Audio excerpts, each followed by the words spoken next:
Nakon što Sila pita Mukader da li je ona kriva za Turgutov slučaj, Mukader se zbuni, ali govori da njena majka neće pronaći nikakav dokaz za to, zato što je ona lično to uradila. Mukader ne priznaje ništa Sili, govoreći da je 20 godina provela bez muža, brinući se o svojoj deci, ali Sila tada uzima Mukaderine tablete iz ruke, govoreći joj da ako se ispostavi da je njena majka Esma u pravu i da je Mukader kriva za sve, lično će se ona pobrinuti da joj da određenu kaznu. Sinem dolazi u sobu sa Metinom, govoreći da je taman sve krenulo na bolje i da su odjednom počele da se dešavaju ovakve stvari. Metin joj govori da je Esma uradila ono što je rekla i da se ovo moglo očekivati. Sinem zamoli Metina da ne radi ništa povodom ovoga i ne želi da on bude upleten u sve, jer se napokon stari Metin vratio i želi da ostane tu. Metin zagrli Sinem govoreći da se ne brine jer je ona lek za sve njegove rane.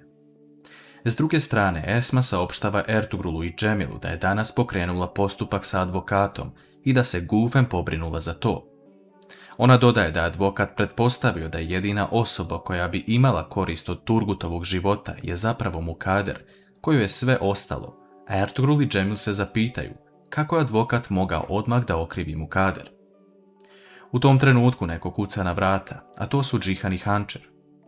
Džihan želi da popriča sa Esmom o ovom slučaju, pitajući je zašto je okrivila njegovu majku. Esma se začudi nakon što ovo čuje jer ona nije dala nikakvo pravo da se Mukader okrivi, ali Džihan joj ne veruje. Esma govori da je unajmila advokata od žene kod koje radi, a Džihan pita ko je ta žena i šta ona želi u ovom slučaju. Ertugrul dodaje da on zna ko je ta žena i da to sada nije bitno, a Džemil dodaje da Džihan nije sudija niti bilo ko da donosi takve odluke. Džihan govori Esmi u lice da je ona kriva za to što se desilo sa njegovim ocem, izlazi napolje, a Džemil kreće za njim. Džemil govori Džihanu da niko još uvijek nije otišao na sud i otkud mu pravo da dolazi na vrata kada nema nikakve dokaze. Džihan uzima Džemila za kragnu, a Ertugrul ih razdvaja, govoreći da se saberu, barem zbog Efehana, jer su oni sada rod. Džihan odlazi kući sa Hančer, a ona nije zadovoljna sa ovim. Hančer viče na Džihana da ne može tek tako otići i okriviti njegovu majku i vikati na njenog brata. Ona veruje svojoj majci da je nevina, ali želi da ostane neutralna zbog svoje porodice, te odlazi u sobu, a Džihan govori u sebi da će se i njena majka i Hančer uveriti u istinu kada izađu pred sud bez ikakvog dokaza da je Mukader kriva.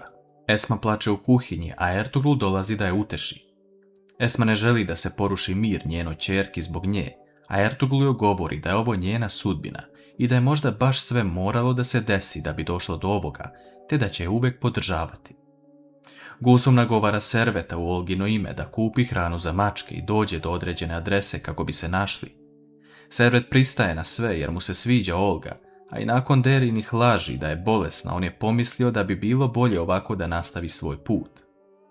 Servet dolazi na adresu, a tada mu jedan čovjek daje džak hrane za mačke, te on kreće da im daje, ali Olge nigde nema. U vili gledamo mirno, ali i drugačije veče, koje svako provodi na lep način, sem Mukader, koja sanja kako su ispred nje svi ukućani kojima je nanijela zlo i traže opravdanje zašto im je to uradila. U međuvremenu, dok svi spavaju, Gulfem je obukla žutu kabanicu i ušla u Mukaderinu sobu. Mukader se budi, a Gulfem joj daje čašu vode da se smiri. Mukader pogleda Gulfem u oči i krene da viče na sav glas da joj neko pomogne. Ukućani se opet skupljaju, a Mukader im govori da je žena u žutoj kabanici u njenoj sobi i da ne zna šta želi od nje.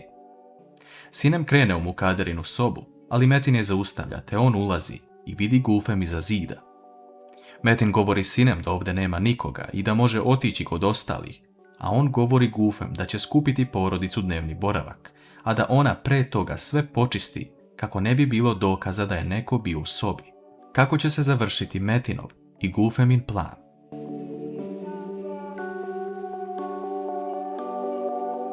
Svi ukućani vile Deviloglu se skupljaju u dnevnom boravku kako bi popričali sa Mukader šta se desilo. Ona se ne osjeća dobro i paniči zato što je sigurno da je ta žena bila ispred nje. Metin se vraća sa sprata govoreći da će se Mukader sada naljutiti kada ovo kaže, ali bio je u sobi i ništa nije pronašao. Mukader mu prilazi, a on iza njenih leđa vidi Gulfem kako je završila posao i odlazi u podrum kako bi izašla. Metin govori Mukader da mogu pogledati stanje u sobi ako je toliko sigurna da se ništa nije desilo. Svi ukućani odlaze u Mukaderinu sobu gdje je ona rekla da je oborila čašu vode i da je pod bio mokar.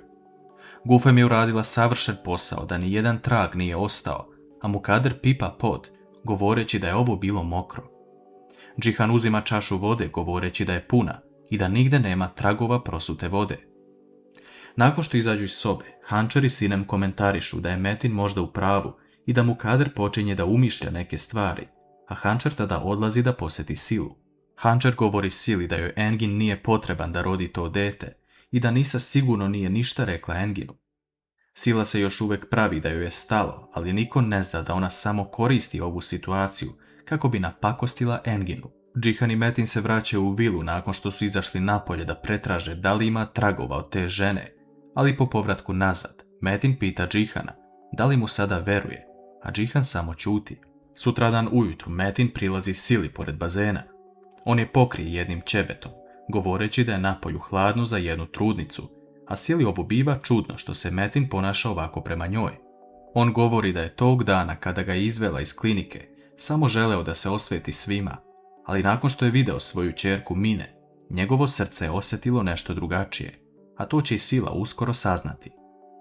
Nakon što Metin ode, Sila ostaje sama i priča sa svojim detetom u stomaku da nikada nije bila slaba na nekoga, a da je sada sve više slaba na njega. Nakon toga, Metin zove Gufem na telefon, govoreći joj da nije očekivao da će ući u Mukaderinu sobu i da je spremna na to. Gufem govori da igra tek počela i da će vidjeti na šta je sve spremna, ali samo joj je potreban on da bude uz nju. Esma dolazi, a Gufem prekida poziv, govoreći da će uskoro doći Ayaz sa novim informacijama. Ayaz dolazi govoreći Esmi da su pronašli dokaz za njenu sumnju, a to je Bejzino pismo koje mu je dala Bejzina majka. Esma čita pismo govoreći da su svi bili Mukaderini pijuni i da su Mukader i njen otac Nusret krivi za Turgutov život. Ona nije imala dokaza za to, a Esma pita kako da veruje tome ako Bejza nije imala dokaze. Ayaz govori da je ovo samo potvrda i da će sada ići dalje sa tim. Džihan zove Engina na telefon jer je za danas zakazano ročište za razvod braka njega i Sile. On kasnije dolazi na jednu klupu blizu suda i vidi Engina kako razočarano i tužno sedi. Džihan mu prilazi pitajući da li je tužan, a Engin govori da jeste, samo ne zbog sebe i Sile, već zbog deteta jer će postati otac.